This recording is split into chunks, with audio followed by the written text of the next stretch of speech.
தமிழர்களே, நீங்கள் என்னை கடலில் தூக்கி எறிந்தாலும் கட்டுவரமாகத்தான் நினைப்பேன். அதில் ஏறி நீங்கள் பயணம் செய்யலாம், கவிழ்ந்து விட மாட்டேன்.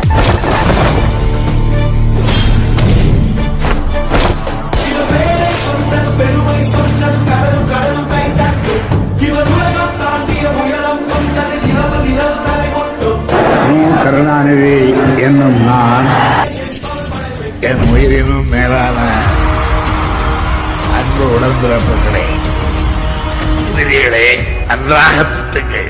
நான் அவர்கள் என்னை வளர்ப்பதற்கு ஏற்ற உரமாக ஆக்கிக் கொள்ளுகின்றேன்.